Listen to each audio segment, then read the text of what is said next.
tonight we are discussing product market fit. And this is the process of how to make a product or a service that your customers can't live without. So, sort of the gold standard for any company, anywhere, of any type. Are we We on all yet? want. What's up? Were you saying, was that a question or no?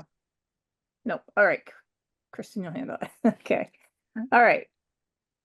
Real quick, for those who don't know, my name's Tina Derby, and I own Christina Derby Consulting out of Ocala, Florida. And I'm here with Chris Allen, my colleague, who owns Dark Horse VA out of Arnold, Missouri.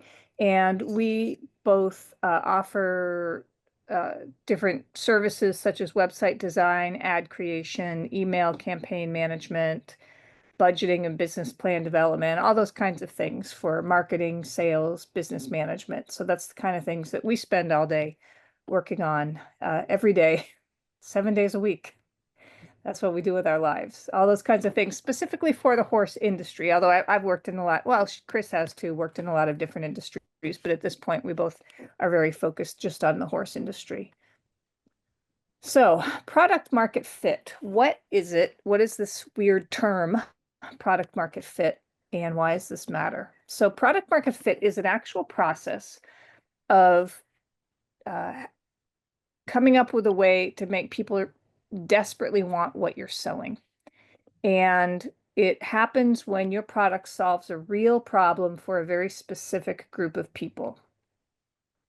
And you know that you have product market fit when your audience is actually excited to buy. They're not just willing to buy, but they're sort of like throwing money at you. And you're hardly even needing to do any marketing. They're coming and finding you. They're sort of hunting you down because they're so excited about what you're selling. Product market fit, again, means you're not pushing your product. Customers are basically pulling it out of your hands. And in the horse world, this might look something like a new saddle pad design that goes viral in show barns, and everybody has to have this new pad and it's constantly sold out. Or a lesson program that is getting several new riders each week, not because they're doing a lot of marketing, but because parents are so excited and raving about the program in every coffee shop in town that literally there's just a waiting list and they're not even having to advertise. It's just that good. They're just that unique and that special, the program. So you can kind of tell when people are really starting to do a lot of word of mouth and speaking to each other about you and talking about you online, then you realize, okay, now you're headed towards product market fit. So, as I mentioned earlier, product market fit is actually a cycle. It's not a guessing game. It's an actual process that you can do and then repeat and repeat. And usually it takes a number of iterations. Sometimes you're lucky and you get it on the first or second try, but a lot of times it's going to take multiple times through this process before you actually sort of drill down to where product market fit is. And basically, it's these 6 steps, so not difficult, which is nice. You're going to identify what you think is your target audience, and you want to be very specific about who that is. Usually it's a smaller audience. You're going to be building for a small audience that's really dying for something that you have. So be very, very specific. And you want to understand the pain points of this audience. You want to, and I highlighted this in red because it's really important. You want to talk to them, find out what their biggest frustrations are, and really interact with these people. Don't sort of sit in your house or your office or whatever and think about it and imagine what they probably say. Like literally just go out and talk to the people. And there's different ways you can do that, and we'll talk about that in a minute. And then once you understand the pain points of this audience, then you want to build a simple MVP, which is minimum viable product. So just sort of the most basic prototype of whatever it is you're offering. So it's a minimal solution that addresses their core problems. And then you get it into the hands of your potential customers or your customers. and you let them work with it, let them try it, let them test it out, and then you get feedback. So it's this loop of giving them, here's an iteration, try this, and then let them try it, and then you get their feedback. And then once you get their feedback, you take that and you refine the offer, and you refine your product, and then you go back to them again and um, ask for more feedback. And when you go through this loop, this iteration, you're going to add, one of the important things to do is to ask every time you're going through, how would you feel if you could no longer use this product or service? And you give them three options to answer: very disappointed, somewhat disappointed, or not disappointed. And this is important because once you get to about 40% of the people that you ask, when you get about 40% that say they're very disappointed, you can assume that you pretty much have product market fit. So that's where it's very important to actually use those three questions when you're going through this process. And basically, you just repeat the same process until you actually can get to that 40%. And so here I made a little graphic of the process, which again, it's simple, right? Which is nice. We like simple. Just identify your target audience, talking with them, getting their input, what are their pain points, build that first MVP, right? Then give it to them, let them test it out, get feedback from them, and refine it. You're going to measure for the 40% rule, which is, would you be really disappointed if this went away? And then until you can get to 40% of your people who would be really disappointed, like really sad if your product went away, until you can get to that level, you're going to just keep going through this process. And you don't really you're not going to try to expand your market until you get to that 40%. So that's why that's really important, right? Until you get to that 40% of people that can't live without it, don't focus on trying to expand your market, get more customers. Just focus your time and your effort and your energy on improving your product or service.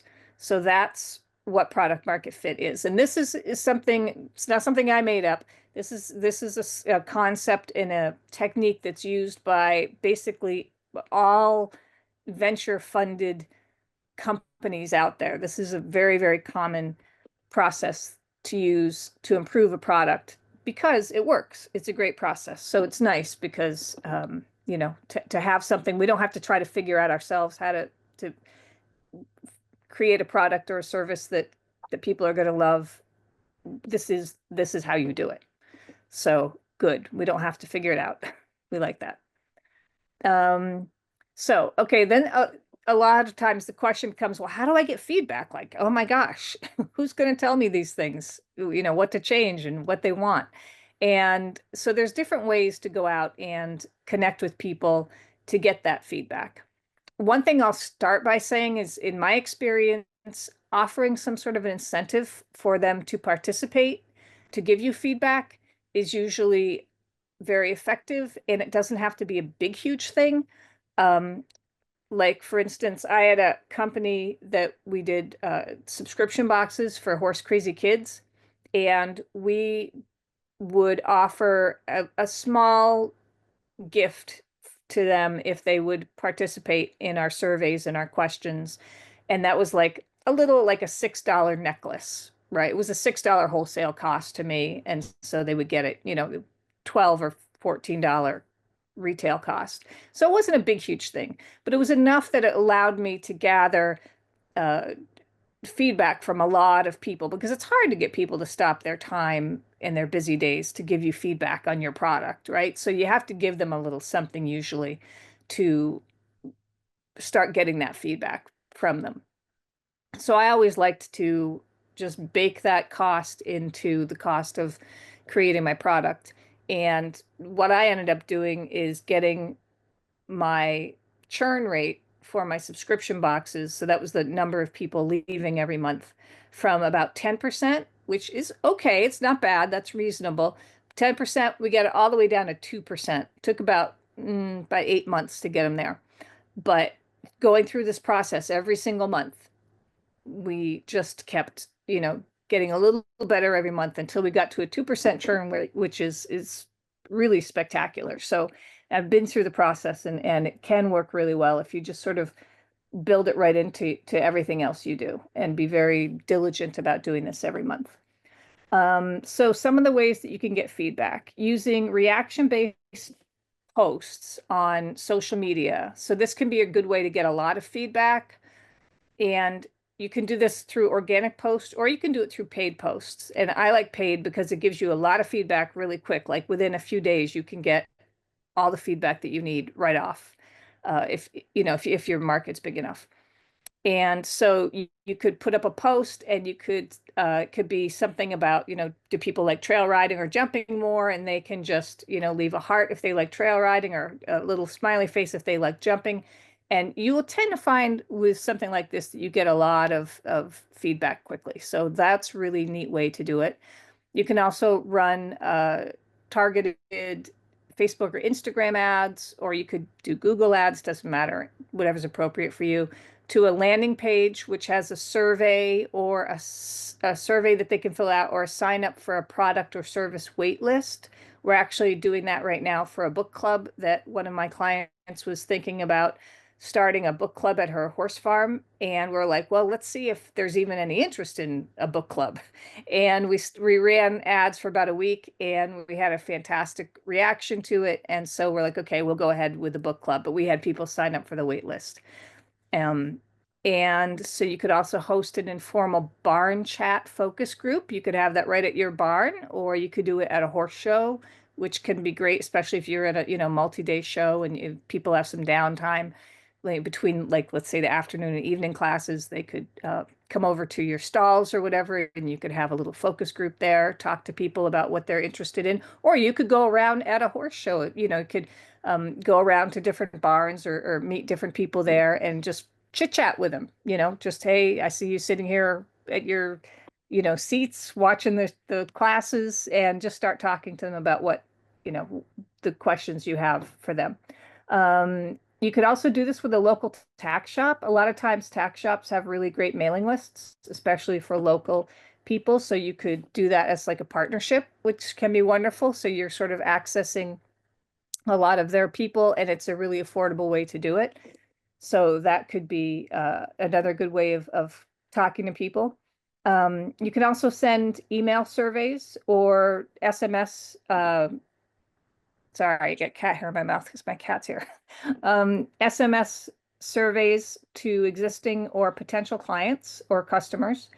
And you can also follow those up with phone calls or emails or text messages to address if they have individual questions or concerns, which often will come up. Not all the, most of people will be pretty standardized in their responses, but you will find some who, have questions about things you didn't even think about, and absolutely follow up with them one-on-one for sure. So, and that's just a few ways, but these are some sort of easy ways that I think people can reach out and get some good reactions and good responses from people. And if you did something like a focus group at your barn or a horse show or a tack shop, people do love food. So if you have like a little wine and a little charcuterie or something nice that you're offering to people, you will often get, people to show up just for that. Because people aren't looking to get rich off of giving you their feedback, but giving them a little extra something doesn't have to break the bank for you, but it can really help improve the number of responses that you get. So again, sort of to wrap it up, how do you know if you have product market fit? Well, when customers are saying, where have you been all my life? Okay, that's that's product market fit. Again, that 40% rule, where you have at least 40% that are saying that they would be really disappointed if they didn't have access to that product anymore. Okay, that's product market fit. When you see them buying quickly and they tell their friends, and you're getting people calling you, and just word of mouth marketing seems to be happening, and you're having a hard time keeping up with the demand, then you're like, okay, that feels like product market fit. And when it feels more like you're riding a wave rather than paddling upstream. So, when you first start out, so often it's like, oh, you work so hard every day, and you're like, is this even worth my time to do this whole, thing? Am I going down the wrong path? Is anybody ever going to like my product? But when you feel like, wow, people are just loving it, their orders are coming in, your problem now, instead of getting customers, is keeping up with orders. Okay, that's product market fit. Like that's what you're looking to get to. When you hit that, then you're like, you're onto it. Then you can start focusing more about growing your market rather than just improving the product or the service. So, and I think that's basically, yeah. So that's the end of that little presentation. And so does anybody have questions, comments, discussions? I don't know, anything like that? Anything I didn't explain very clearly? Nope, it was super clear. Okay, does anybody have any particular questions or comments about her or his business? Horse business could be a lesson program, it could be training barn, could be e-commerce company, any of those things. I can certainly answer questions about that too. Nope, everybody's good. So everybody's perfect and nobody has anything that they want to change. Okay, that's awesome. I love it. So has anybody ever gone through this process of product market fit, or have you even heard about it before? Is this the first time you've heard about this, or is this something that everyone's kind of like, oh yeah, I already knew about that anyhow? Um, Nothing. Okay. So, Kristen, when we were doing Lala Horse, so Kristen is a colleague of mine that has worked on my e-commerce company back in the day with me. Um, do you remember when we did many surveys of customers, potential customers that we did? I think we did like, I know we had well over 1,000 surveys returned, actually. We surveyed everybody when they were even interested in the product. And one of the things we found out, which was really interesting, was that I always thought my favorite color is pink, and I thought that most girls love pink. Like I thought that was their, or purple. And after over 1,000 surveys of our potential customers, we found out that about 90% of girls over the age of about 6, actually their favorite color is blue. And I just remember finding that out and being like, wow, thank goodness we're doing these surveys, because I had built an entire brand around the color pink and purple and found out that I was absolutely off the mark, and that nowadays, anyhow, girls like blue the best.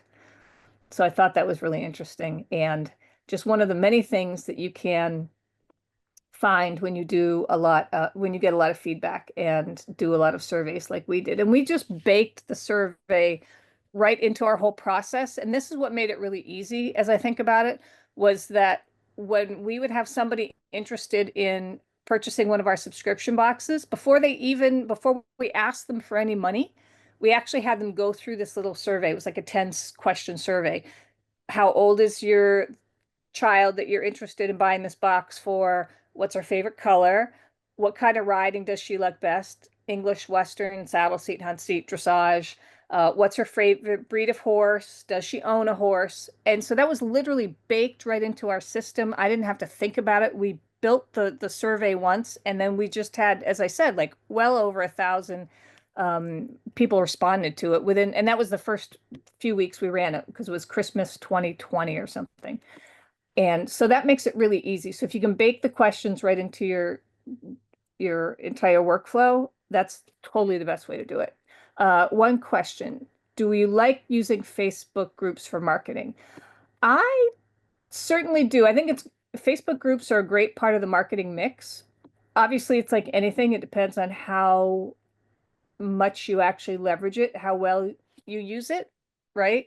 Um, but I've certainly seen people do an outstanding job with Facebook groups. And one of the really nice things about Facebook groups actually is, well, there's a few really nice things about them.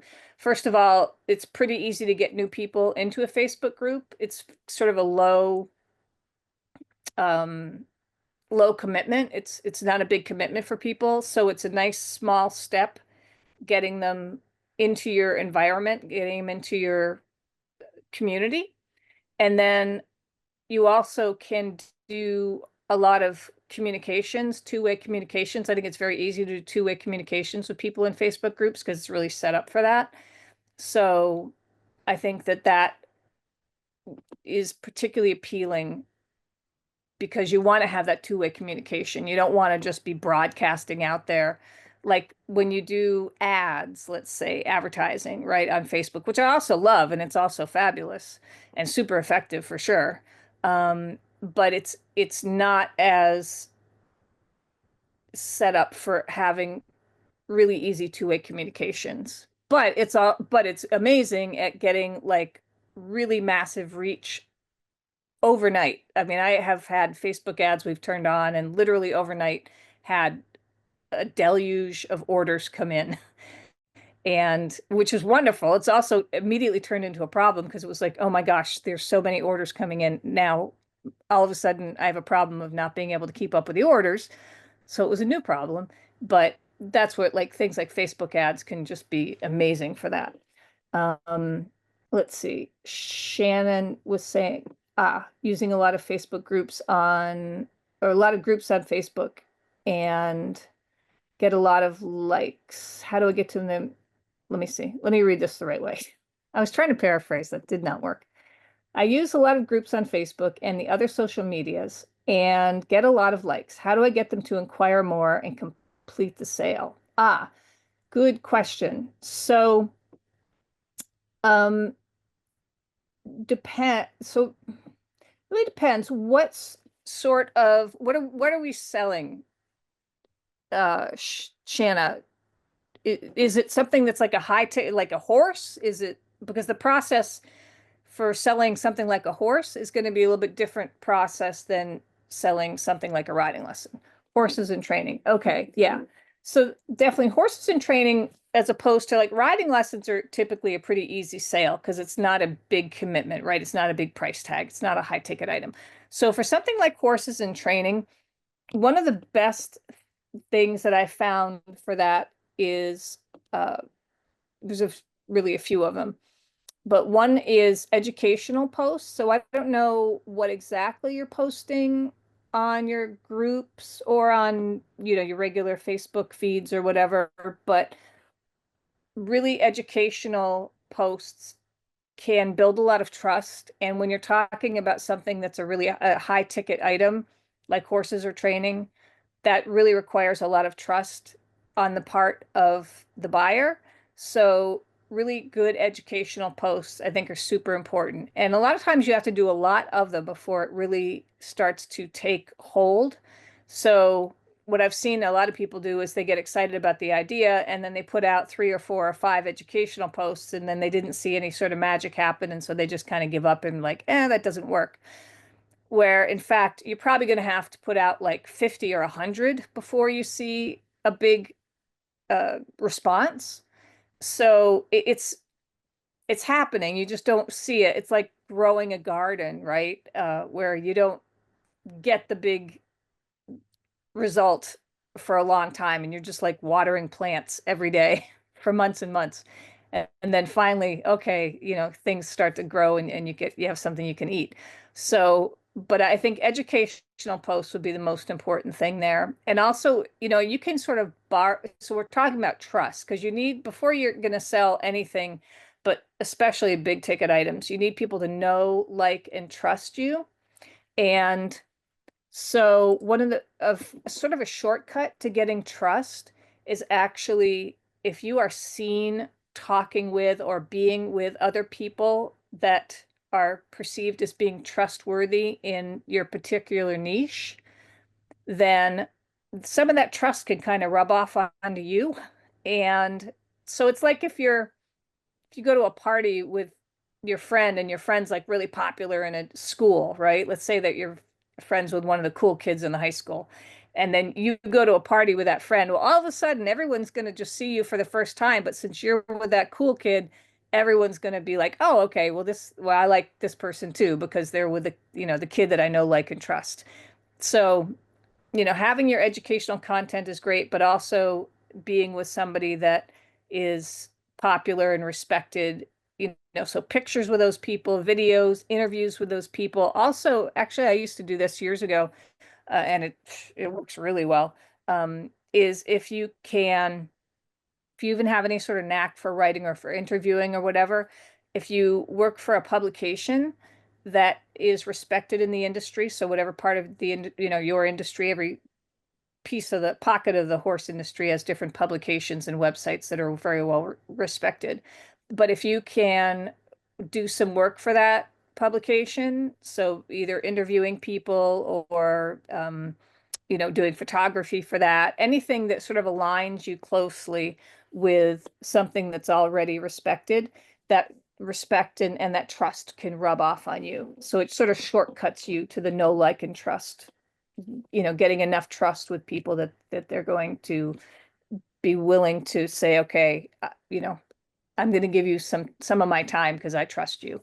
And that's when they're going to start giving you their time. And then the other thing too with horses and training, if you can either get your horses to the people by going to the horse shows and getting people to come there physically and see your horses in person and ride them in person and try them, or get the people to your barn. So it depends. If you're in a really populous area with a lot of wealthy people around, that can be a great way to do it. Get people to come to your barn, have events like a sip and ride, an open house, that kind of thing. That can be super way to get horses sold and get training horses. But if you're in sort of a little bit off the beaten path, you take your mountain, was it Muhammad to the mountain or the mountain to Muhammad? So you're gonna pack up all your horses and your people and get to the shows where your potential customers are, and then have a really high profile at those shows or events or, whatever it is. I don't know what kind of riding you do, but, um, you know, however, whatever you have to do to get the physical horse and potential customers, the people in one spot so that they can meet each other and, make the magic happen. That I think that's really, really important to do that as much as you can too. Video is obviously great, and doing stuff over social media, we love that for sure, but boy, that in-person connection, really, it's very special, and is worth the time and effort to make that happen, I would say. Okay, so we had a question about surveys. Survey questions for riding lesson barn. Yeah, absolutely.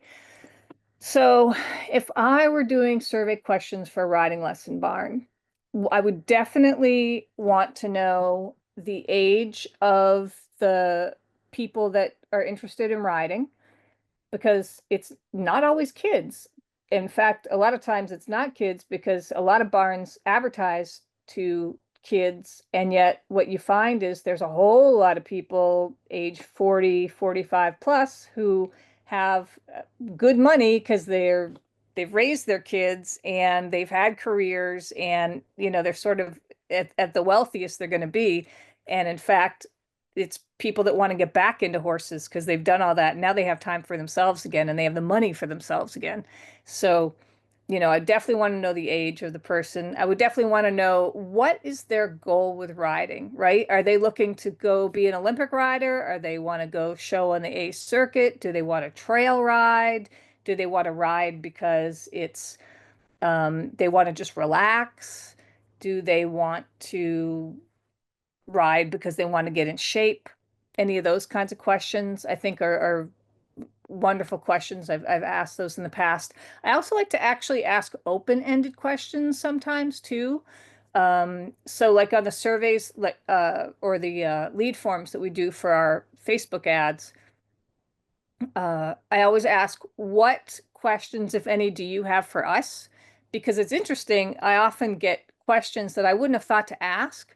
So I always like to leave an open-ended one for people to fill in as well. But those are a few for a lesson bar, Denise, that I would, that I would start with asking. And once you start getting those in, you probably will think of other ones. And I would keep the questions to, I think the ones that I did on the survey for my Lala horse boxes, those were like 10 questions. But you can try like let it's a little bit of an interesting thing here in marketing. There's sort of this rule of the less questions you ask, the more responses you get. However, you want to ask some questions because you need that information. So you try to find that sweet spot of, okay, I'm asking enough questions that I'm getting the information I need, but I'm not asking so many questions that I'm lowering my response rate. So, probably between 5 and 10 questions is good, I would say. So play around with something like that. If people can't fill in 5 questions for you, they're probably not a super serious customer. So, you know, that's my general rule of thumb. So my pleasure. And this kind of goes back to sort of the rule also of testing. And if there's one thing, and that's what we're just talking about through this whole little presentation I just did with product market fit, is it's all about testing. It's all about testing and iterating and trying it again and iterating it again and again. And there are companies, and you guys can go and do this research too. Go and ask ChatGPT or one of the AI tools, about product market fit. But this is something that companies literally will sometimes take years to go through this process again and again and again and again before they hit it. And sometimes they never hit it. Now, hopefully you will hit it. But but don't feel bad if you've gone for like 3 or 4 months and you're like, oh man, I'm not getting 40% of people that can't live without my product or service. You and most other companies. So, don't let that get you down. The thing is, you have to have enough what they call runway, which is the financial ability to keep the company going for you to keep testing and testing and testing. And so this is the process. This is what you do. So don't sit back, and because we used to do this back before I knew all this stuff, when I was young, 18, 20, and we had a horse farm up in New Hampshire. And I can remember being frustrated because we weren't getting the customers in that we wanted, but I didn't know what to do. I didn't know there was a process. I don't even know that this process of product market fit, I don't think it existed back then, to be honest. I mean, maybe it kind of did, but not in a formal way. It's much more formalized now, and everybody knows to do it. But and it's very frustrating when you don't know. Like, I'm not getting customers. I don't know why. Why does nobody want what I sell? I think I have a good product, but it's not working. So Yeah. don't feel that way, because with this product market fit this framework and this system, you just keep going through the system and just keep doing it again. And and it's important not to get frustrated and throw your hands up. But the other thing that's important, obviously, is to have enough runway, enough money to be able to continue with the business while you are going through that search for finding product market fit. Because until you find it, you're probably financially, it's not super lucrative yet. That's the downside of not having product market fit, is you have not found the magic bullet that's going to, skyrocket your business to the moon. Um, and that's why, of course, it's so important to keep your expenses as, obviously, I probably don't have to tell anybody with horses this, keep your expenses as low as possible. But anything that you can not spend money on is a smart idea, because you're just trying to hold it together until you kind of find that magic formula. It's I guess it's like cooking, right? I don't cook much, but if you're trying to come up with a new recipe and you just keep trying and trying different recipes and a little more of this, a little more of that, and asking your friends to taste it, and okay, they liked it, they didn't like it, go back to the oven and cook again. Um, and you just keep at it. So do you survey existing clients or potential clients? Actually, both. That's a great question. Yeah, absolutely do both. As I mentioned, like when we had Lala horse boxes, the first thing people would do before we even would take their money, they couldn't even get to the point where they could pay us, because we would make them go through this 10-step survey. And so that's all for potential clients. And then we also did monthly surveys of everybody that was a customer. And those were the ones actually that we would give products, the little horse. I gave them an option of a horse toy or a necklace or whatever it was, a t-shirt, I think, something like that. Things that didn't cost me a lot of money. Um, that was for the current customers, and the potential ones, we just had them go through that process. It was just literally part of signing up for a Lala horse box or even seeing if they wanted to. There's just there was not a choice on that. If you tried that and if you weren't getting anybody signing up, you're filling in that, then maybe cut back on the number of questions you ask, maybe ask one or two questions. So again, that kind of comes in where you have to feel it out and say, okay, for what I'm offering, this is appropriate number of questions.